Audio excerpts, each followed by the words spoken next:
En Europe, quand on parle de liberté d'expression, c'est une discussion aimable. Mais dans le reste du monde, quand vous utilisez votre liberté d'expression pour dénoncer l'impérialisme, ça se termine comme ça.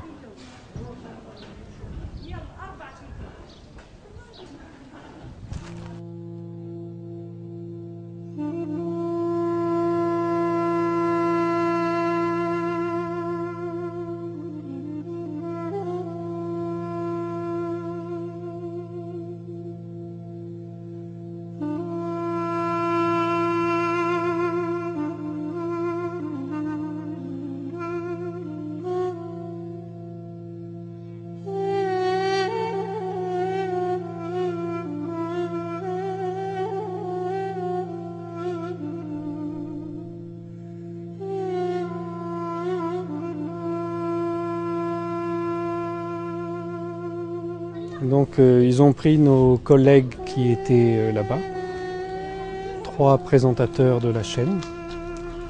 Ils les ont ligotés les mains dans le dos, ils les ont amenés ici et ils les ont exécutés ici.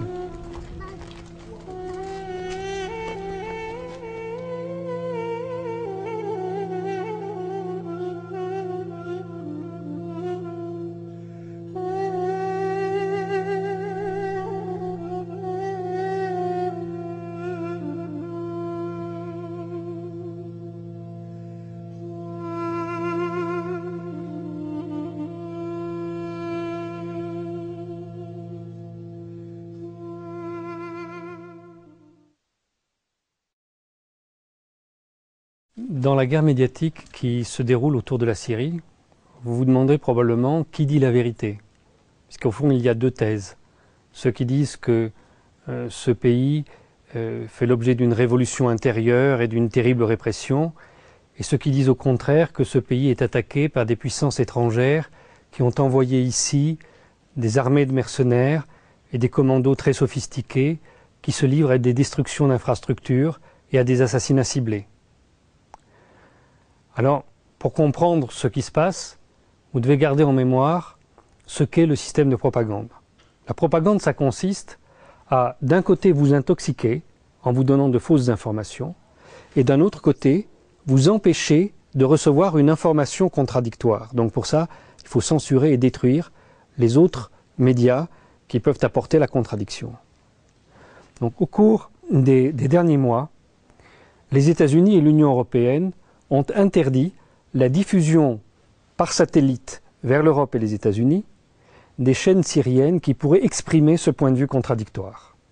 Non seulement ça, mais l'Union européenne a pris des décisions nominatives contre des journalistes et des responsables de médias, les accusant de soutenir un régime sanguinaire et de cette manière-là, les privant du droit de circuler et énonçant diverses sanctions à leur égard.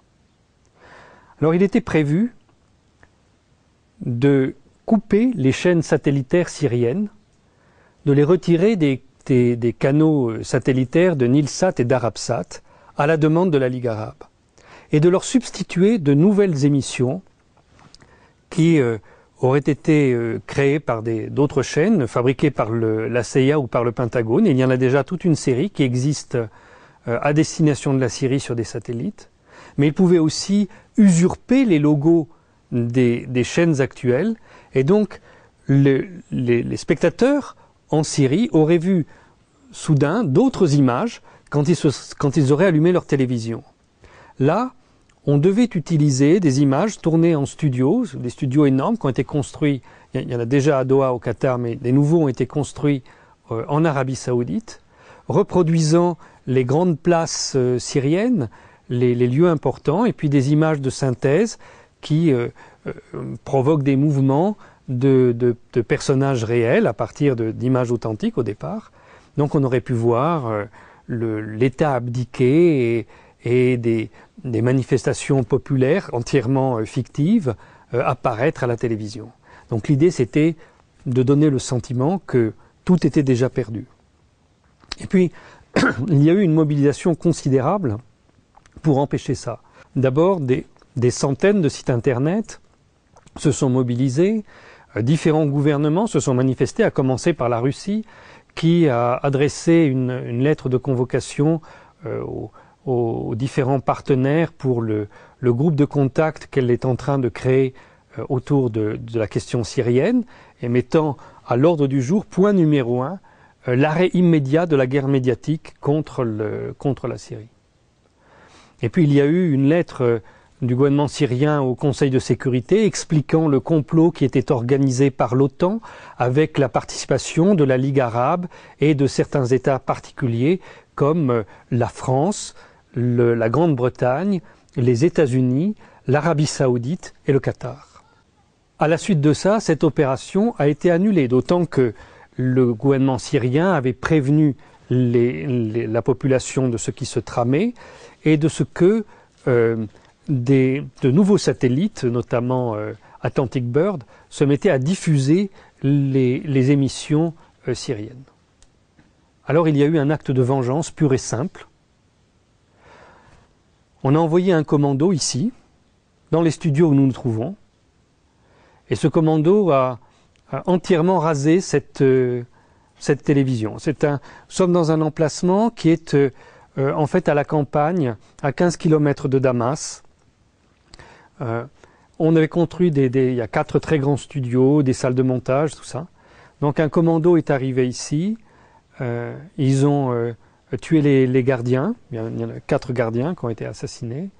Et puis après, ils ont fait prisonnier les présentateurs de la télévision. Ils les ont ligotés, ils les ont fait sortir, ils les ont abattus. Et puis, ils ont détruit tout le studio qui est autour de nous. Ils ont fait sauter les différents bâtiments. Tout ça en quelques minutes. C'est une opération très organisée par des commandos très très bien formés.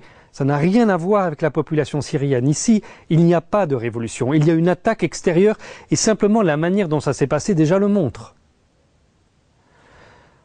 Alors on doit se souvenir d'une chose. Qui défend la liberté d'expression dans le monde et qui l'attaque?